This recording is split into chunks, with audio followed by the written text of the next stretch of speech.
was a child each week. Sunday we would go to church and pay attention to the priest. He would read the holy word and consecrate the holy bread, and everybody would kneel and bow. Today the only difference is everything is holy now. Everything is holy now.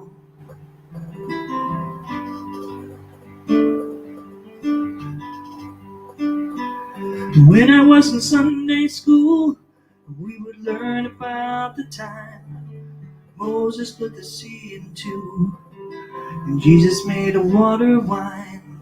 And I remember feeling sad, but miracles don't happen still. And now I can't keep track, 'cause everything's a miracle. Everything's a miracle.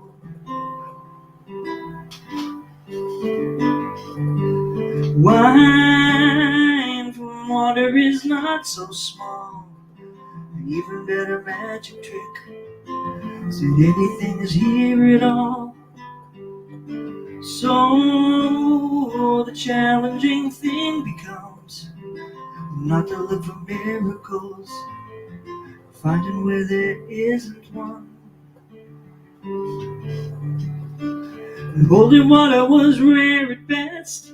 It barely wet my fingertips. But now I have to hold my breath like I'm swimming in a sea of it.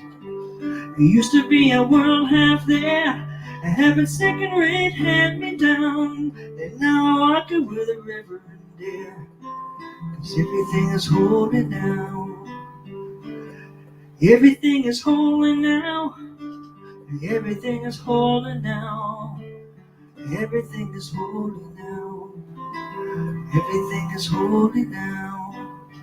Everything is holy now. Everything's holy now. Everything is holy now. Everything is holy now. Read a questioning child's face and say it's not a testament. That'd be very hard to say. See another new morning come. Say it's not a sacrament. I'll tell you that it can't be done. This morning outside I stood, saw a little red-winged bird, shining like a burning bush, singing like a scriptures. It made me wanna bow my head. I remember when church let out, how things have changed since then. Everything is holy now. There used to be a world half there, having second-rate hand-me-down. But I'm walking with a reverent air, 'cause everything is holy now. Everything is holy now. Everything is holy now. Everything is holy now. Everything is holy now. Everything is holy now. Everything's holy now. Everything is holy now. Everything is holy now.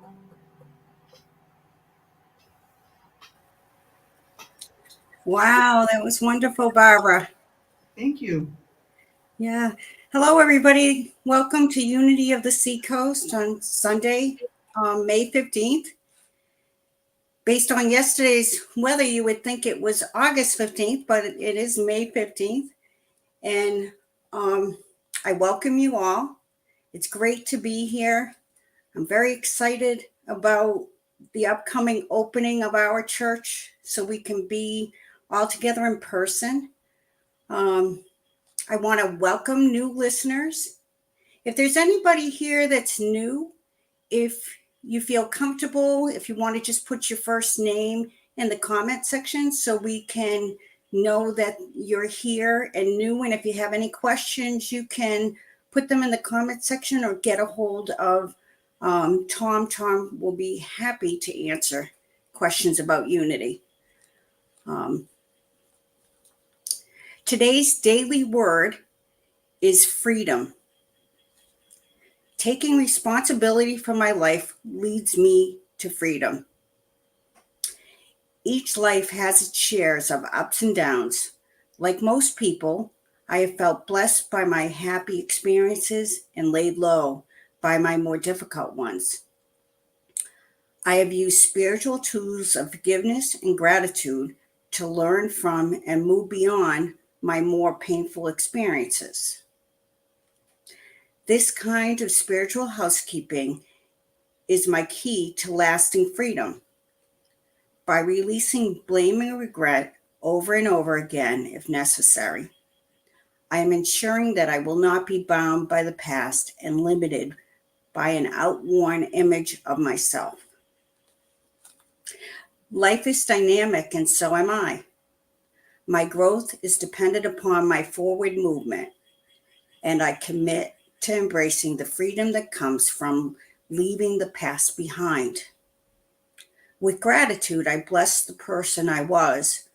With faith, I reach unencumbered for the person I am becoming. Galatians 5:13. For you were called to freedom, brothers and sisters. Freedom. Taking responsibility for my life leads me to freedom. I'd like to say our mission statement. We are a loving, nurturing community dedicated to being a positive path to spiritual living, to awaken oneness with God within us all. Again, our mission statement is, we are a loving, nurturing community dedicated to being a positive path to spiritual living, to awaken oneness with God within us all.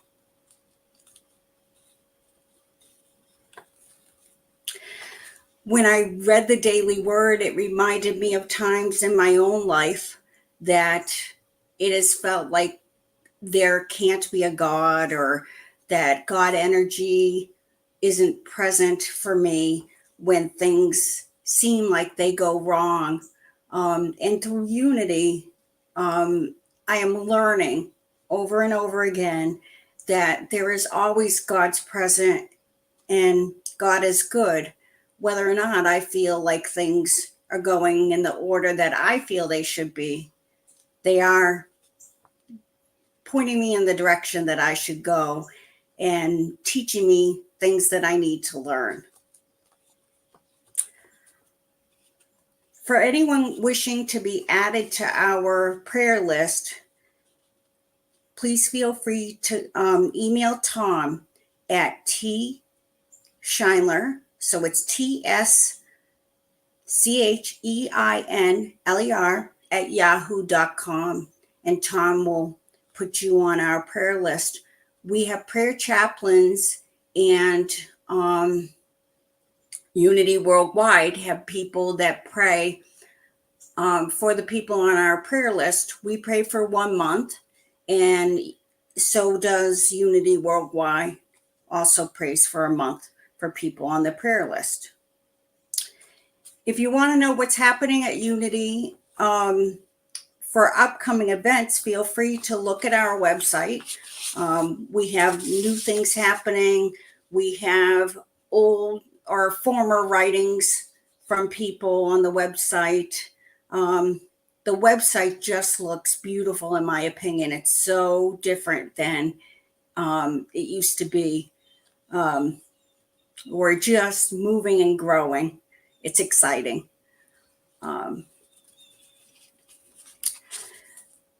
So Tom will probably mention this later on in the service, but one of the things that we talk about each week is that tithing is part of Unity principles, I think of it.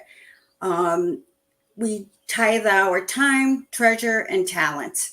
And as we grow as a church and we move into a physical space, we do need funds in order to do that. So we're hopeful and we know that we will be supported enough for us to do that and grow. If you'd like to donate, you can do it through the Tidely app, or you can send direct from your bank account to Unity of the Seacoast, or mail us a check. The mailing address now is Unity of the Seacoast, and it's back to the McConnell Center, which is different than what it's been recently. So it's Unity of the Seacoast, McConnell Center, Suite 246, 61 Locust Street, Dover, New Hampshire, 03820. Again, that's McConnell Center, Suite 246, 61 Locust Street, Dover, New Hampshire, 03820. Just like to mention, as we do weekly, that Charlie Richard, one of our members, does a monthly meditation group. It's on the first Monday of every month at 7:00. Feel free to tune in for that. As far as the McConnell Center goes, we're moving forward very quickly, planning on moving in on and having our first service the first week of June 5th, which is very exciting. The painting there is almost done. The rugs are going to be put in hopefully next week. And look on, if you're interested in volunteering to help, look on the website. We will let you know how you can help us, because we're getting down to the wire. We'll need help organizing the space. It looks like a lovely space to me. I think everyone will enjoy it. Having 3 different rooms, one for a children's room, one for the spiritual leader and the prayer chaplains, and the sanctuary. And it just looks lovely. We also have a space for fellowship. So we hope that people will drop in and see what's going on once we start there. I miss everybody in person, so I'm looking forward to seeing folks. Today, speaking about looking forward to seeing folks, hopefully next week we will have fellowship. We haven't had it for a bit because of other things happening. Today we have a board meeting, so we won't have fellowship online. So the next thing I want to do is a tradition that we do in Unity that's called Namaste. Namaste is a Sanskrit word that means the Christ in me sees the Christ in you, or the light in me sees and honors the light in you. So we put our hands together in prayer position and look the people we're next to in the eye, and say, Namaste. The light in me sees the light in you and honors you. Namaste, everyone.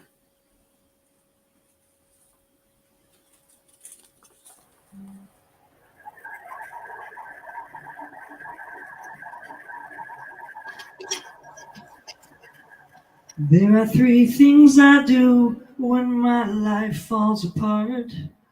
Number 1, I cry my eyes out and I dry up my heart.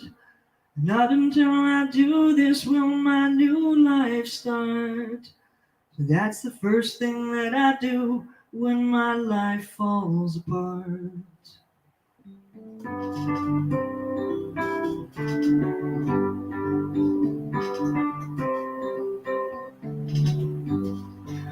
Second thing I do is I close both of my eyes and I sing my thank yous to each and every moment of my life. I go where I know the love is and let it fill me up inside, gathering new strength from sorrow. I'm glad to be alive.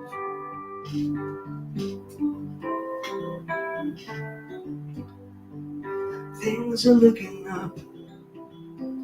I know above the clouds the sun is shining. Things are looking up. I know above the dark the sun is rising on three little things.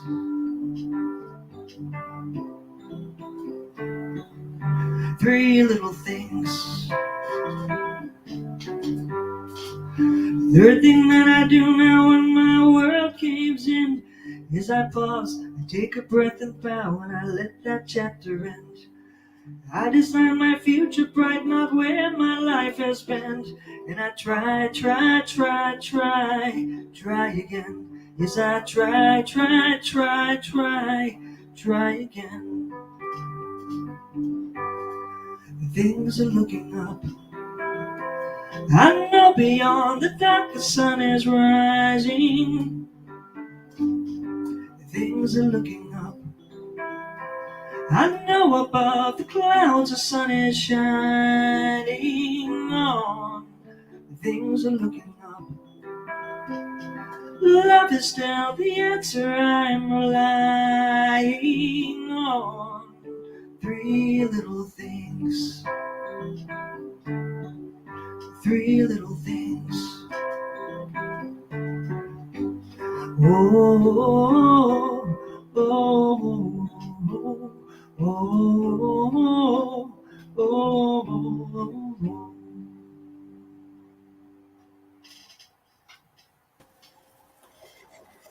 Barbara, who does that song? Jason Mraz. Oh, that's surprising to me. I don't know why, but wow, that's lovely. Stuff. He's got a lot of nice stuff. He does. He does. Thank you for doing that. Thank you. Now I'd like to introduce our spiritual leader. And in part of introducing him, I want to mention that Tom honors all of us and figures out different things about us, and will bring them up to make us all feel good, I think. And one of the things that I want to do today is just mention to everybody how hard Tom is working. It's pretty incredible. He had done, well, he and George has been wonderful. George is a person, one of our special people in Unity. I always think of George as our Norm from Cheers, but George is our George from Unity. He's a lovely man, and so is Tom. Tom just like kind of makes your heart sing and makes you feel optimistic. He has worked so hard on the new church, and I just want to mention that because he supports all of us. I want him to know that we support him as well and notice all his hard work. His talks that he's had have been so inspirational to me. And Unity and Tom and everybody else who goes have really added to my life so substantially that I feel honored to be a part of all this. So welcome, Tom Scheinler. Looking forward to what you have to say today, Tom. Thank you, Tracy. Thank you. I always get uncomfortable being introduced, but you always make me feel wonderful. Oh, good. I appreciate it. And I'm glad you mentioned George. Huh? I do blush a little bit. But it could be allergies or the heat, you know. Barbara, thank you for those songs. Holy Now is something that really resonates with me because I was not comfortable with myself long ago. And especially, I wanted to be more than I was because I didn't understand what I was. And now that I feel this bond and connection to everything, I see that the things that I took as burdens our holy now. It used to bother me that I thought of just my hands, that I was not thought of. For me, I didn't think of myself as a thinker or anything but my two hands. And so I resented doing all that. And ever since this shift, everything I do, especially when I do handwork, I feel as a gift. And the process now is holy. It's just not that I can do it. It's that there's a connection in each moment. So I thank you for that song. Thank you. So good morning, everyone. Today is the start is called Happy Visik, which is called Buddha Day. It's a celebration that commemorates Buddha's birth and awakening and death. A traditional practice on this day is to reflect on the qualities of Buddha and the benefits that you've found throughout your practice. So unity is very similar principles and ways of thinking. So I just wanted to honor that. And I ask each of you to take a deep breath and find your comfortable breathing pace in and out.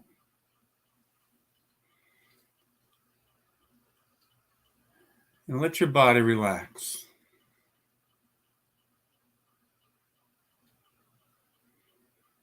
Close your eyes if you feel it.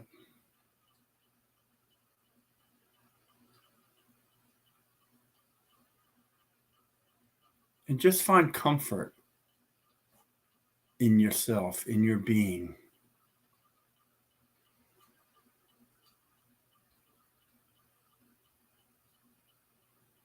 Notice the air around you. In New Hampshire, it's a purely comfortable day. It's not too hot. It's not cool. Your body feels like it just is.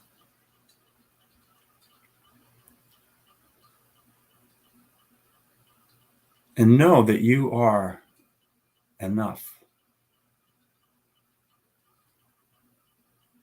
You were born enough. And you are always enough.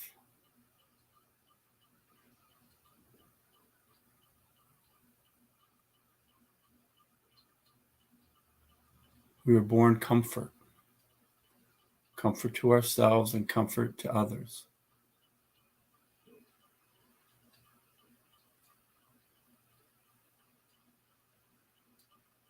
We do our best to live from our Christ-like connection, that Christ within.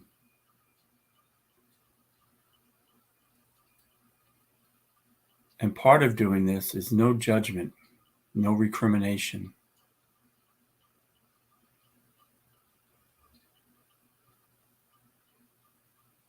We do our best in each moment.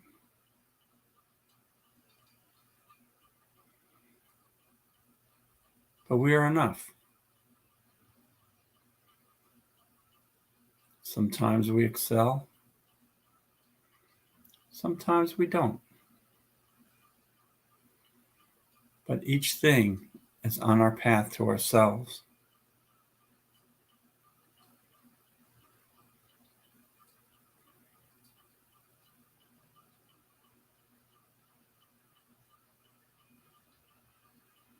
We know that we are loved.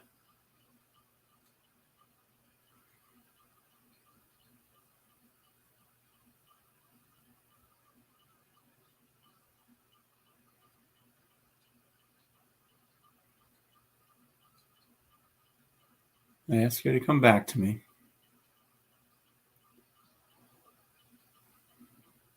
So open your eyes and feel comforted.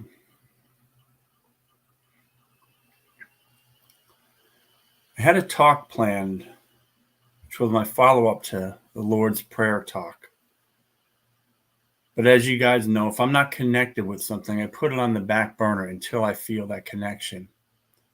And often that connection is not there because something else grabs my thoughts. It's taking that connection. It wants to be heard and expressed. And for me this week, it's centered around Naomi Judd, who took her life. And sadly, we've seen so many succumb to mental illness. And I'm not sure why Naomi Judd hit me the way it did. Maybe it's because she was so fully aware that she had mental illness, and yet with all the love and support and her fame and her finances, everything, she could not overcome it. And to me, that's a powerful statement of what mental illness is.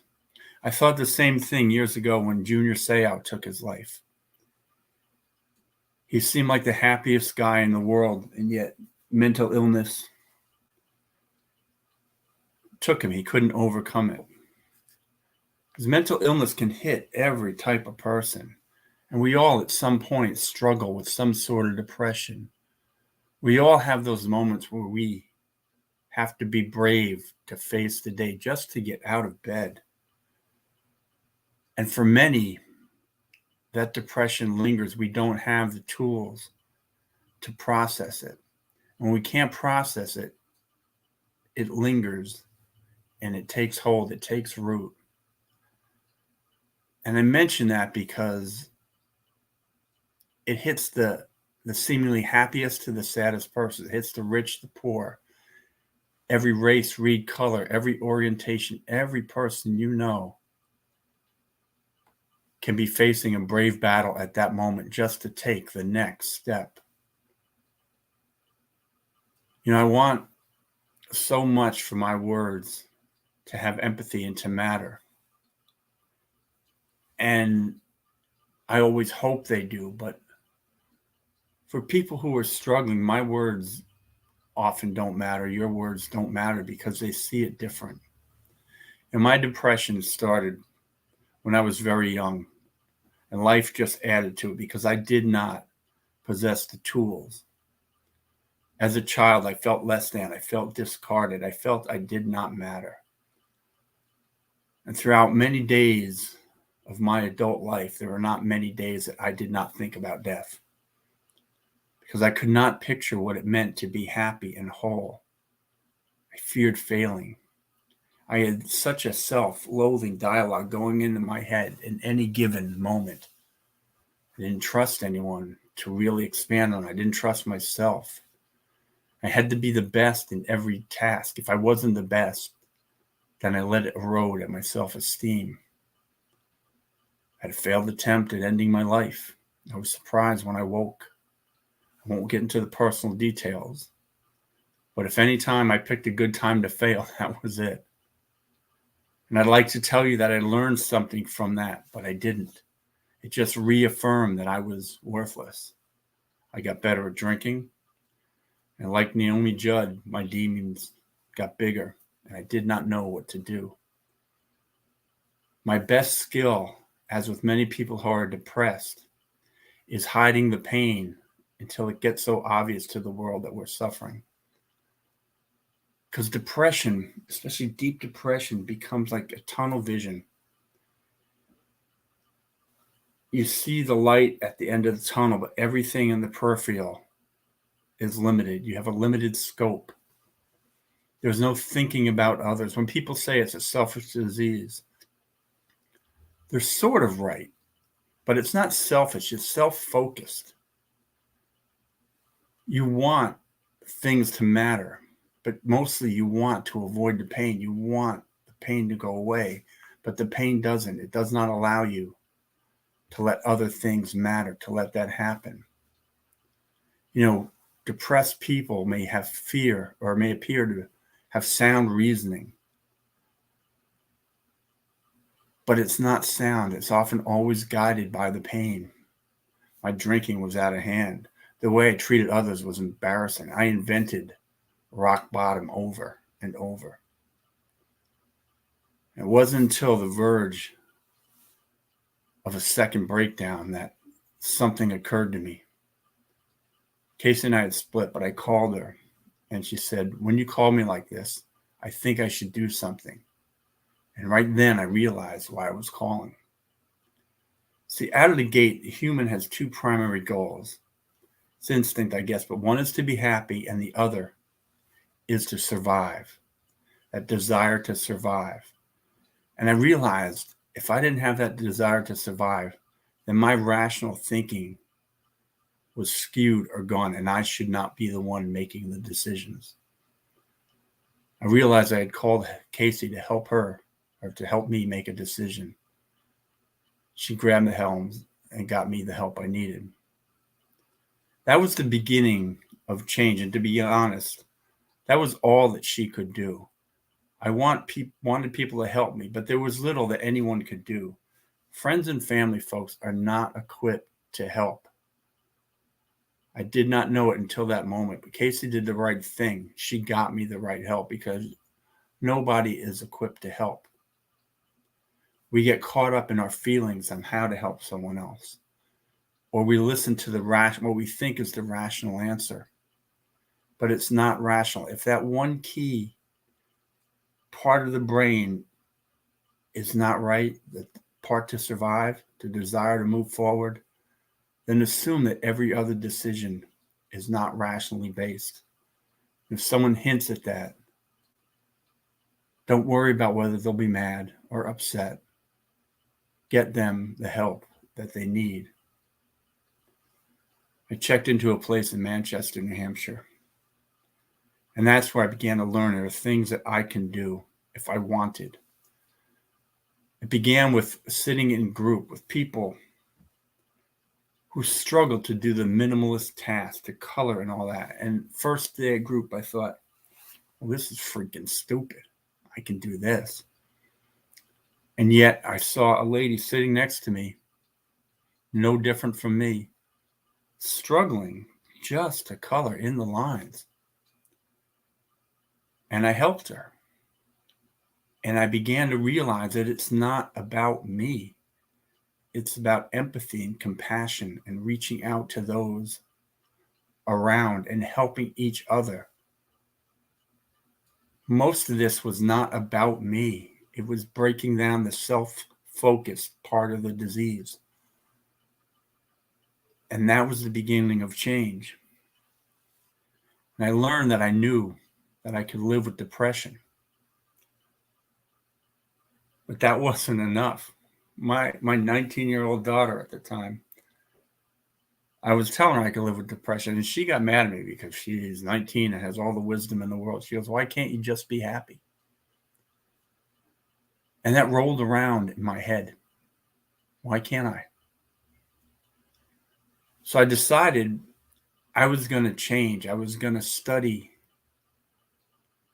my life and what I could do about it. I was going to write down my triggers. I was going to listen to anything in my path. I found every book that would help me. I listened to every Unity speaker, everyone who had something to give, every class I enrolled with.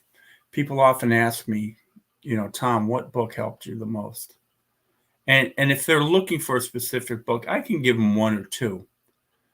I'm never comfortable with that because I don't know what each person will respond to. Because what I responded to was different. What book helped me the most was every book. I got something and I never gave up trying to learn. I have on my phone about 100 books, on my iPod another 45, on my bookshelf in my office maybe another 300 or 400. And it's not that I'm a bookworm, but this is what it took for me. Each person has their own path. Each person has their story. You need to get to the right person. I remember my primary care physician wrote me a prescription for medications, for depression medications. And it turned out to be the wrong ones. It did not help me. In fact, it made it worse. But I realized that you have to get them from the right person. Your primary care physician knows what the salesman tells them.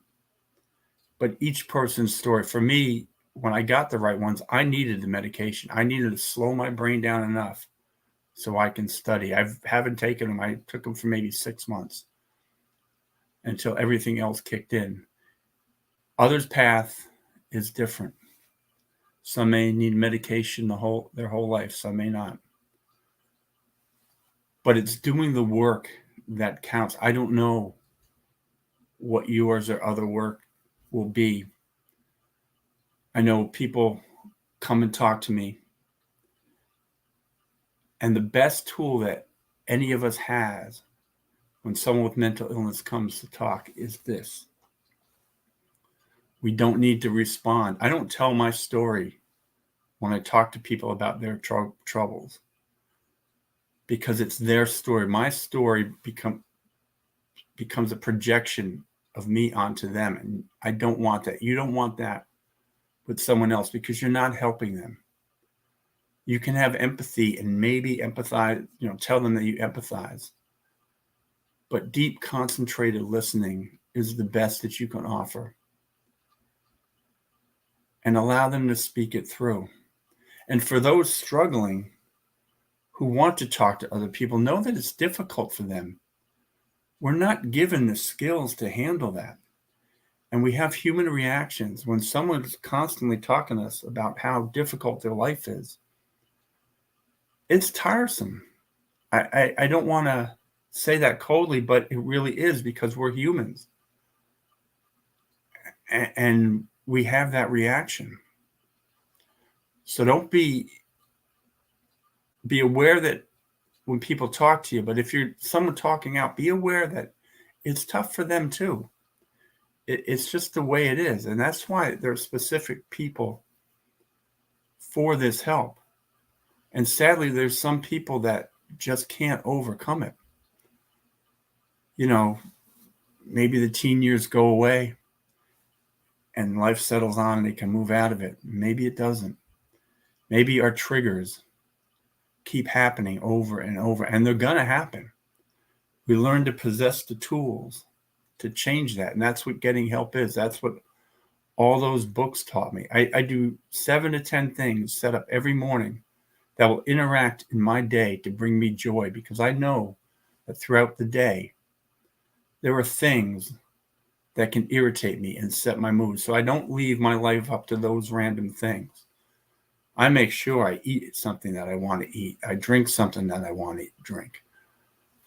I listen to something or play a song on my guitar or anything, what I wear. Just there's always something I do that I know is around the corner that makes me happy.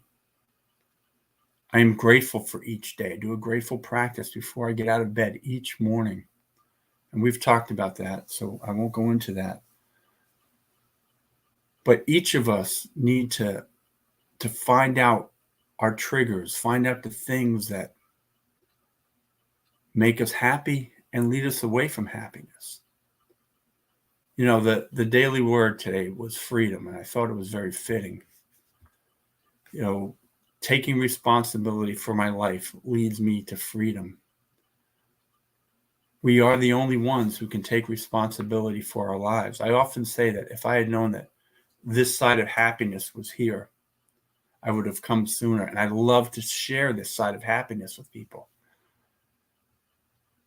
But I see it from my perspective. They see it from that perspective. So they can't see it in the way that I do. I'm happy every day.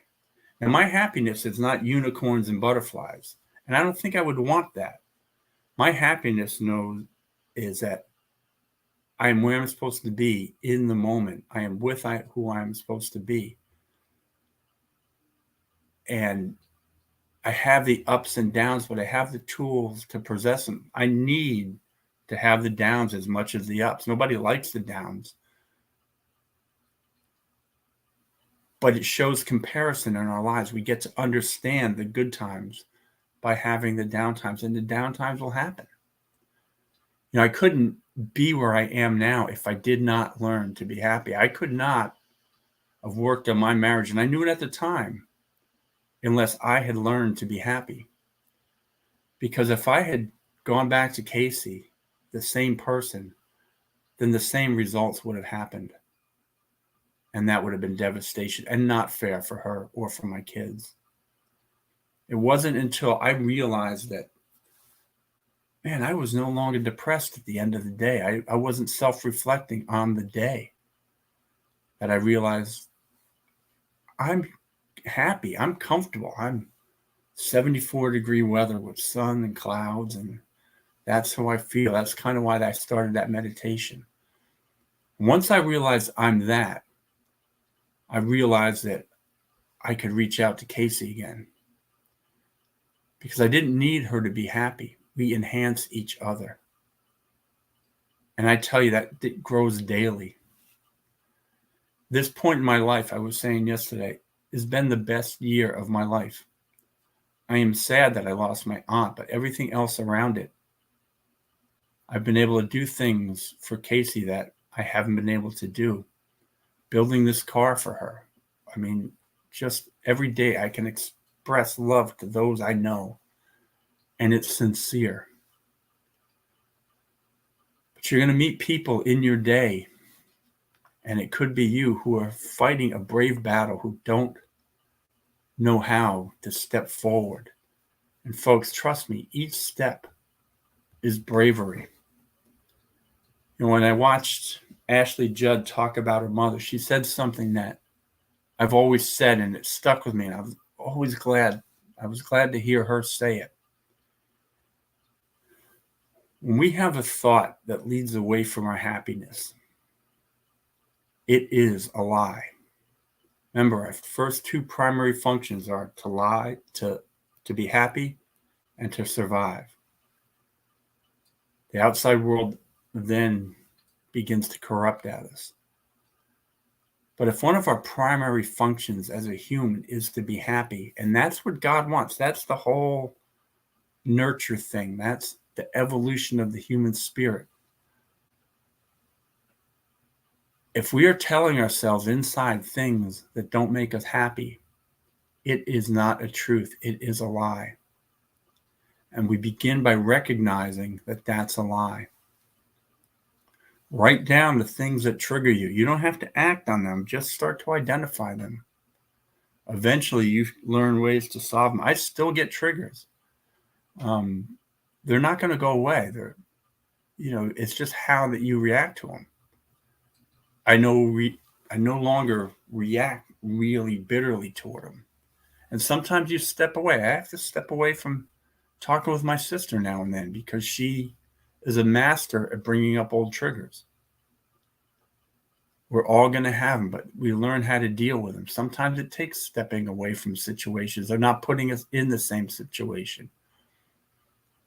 People struggling from addiction often are told not to go back to the friends that they hung out with because those are trigger points. They lead to those things. And it's bravery. It's being brave enough to take the step, to do the work, to find the book, to find the counselor, to find the therapist, to find the cognitive therapies that resonate for you. For me, it's the guitar, it's writing, because it occupies 100% of my mind in the moment. Once I can train, and once I did train my mind to be in the moment, that's when that holy now thing happened, and everything I do in the moment is holy now. I am just as happy sanding the car for Casey as I am doing anything else. I'm happy to cook. I'm happy to clean. You know, my back has been killing me, but I'm still happy to go do the stuff and lay flat for a while. We all have those things that we desire. We all have those cognitive things that we are good at that occupies what we do. I know Lynn loves to knit. She was saying how what I do is art and the way that I fix stuff. And I kept thinking, I couldn't knit my way out of a box. But she makes the most wonderful things, and she does it with love. That's a cognitive therapy. We each have that. I'm sure for Barbara, it's music. We have those. Charlie, it's his jokes. George, it's his helping. God, I could not have got through these past few weeks without George. But I want you to be aware that this affects everyone. You know, they're doing a life celebration today for Naomi Judd, and I wanted to recognize that. But I wanted to recognize all of us. You know, we know people. We are people. This side is so good. I'd love for everyone to see this side. But the only way that we can help people get there is to listen, to get them to help. And the only way that people can get there is to do the work. I am more than happy to chat with anyone because I sincerely love doing this. You know, I'm not a minister because I want to talk about God and convert everyone. I want everyone to feel what I feel in each moment. If I didn't have that calling, this would mean nothing. So I will chat with anyone and help anyone. Within reason, I won't do the work for you. I will facilitate. I will help get you what you need. But the work is for you. That is principle 5. It's not enough to know. We must do the work. And until we, on a national and world stage, recognize that mental illness is as common as the cold, we're going to struggle. But maybe we, as a community, can start taking steps in that direction. So I'm going to end this talk with a prayer for others and ourselves. So if there's someone that you are praying for, someone who's fighting that brave battle, someone illness, financially, mental illness, anything, I would like you to pray for them. And if you feel comfortable, write their name in the comment box. Again, if you're not comfortable with that, their initials or a loving emoji. And every week I tell you that if there's someone you're praying for and you have that relationship where you can reach out to them, then reach out and tell them nobody minds being told that they are loved, that they care.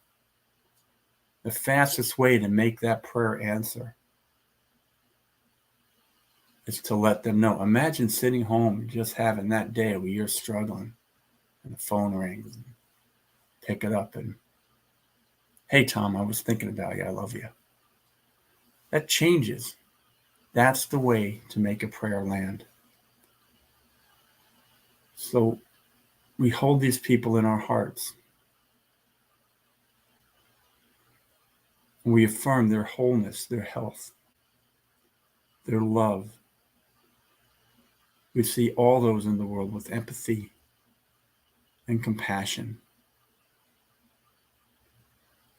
We do this with wisdom and love, and that there is one presence and one power in the universe, God, the great omnipresence. From us to the world and back, we raise each other. And so it is.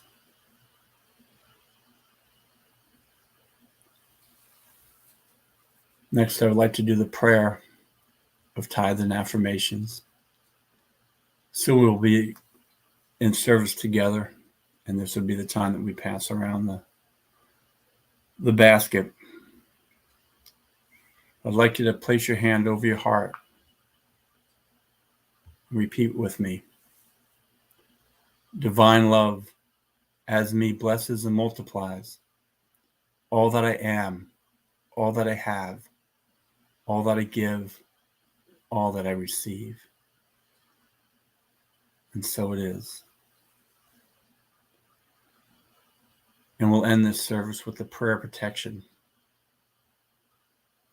The light of God surrounds you. The love of God enfolds you. The power of God protects you. The presence of God watches over you. Wherever you are, God is, and all is well.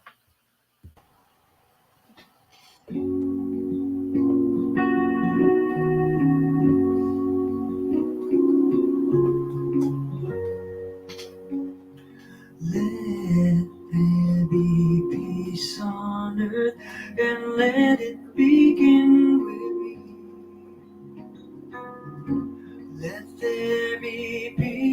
on earth, the peace that was meant to be. With God as creator, family all I'll be. Let us walk with each other in perfect harmony. Let there be peace on earth. Let this be the moment now. With every step I take, let this be my joyous vow. Take each moment and live each moment in peace eternally. Let there be peace on earth. Let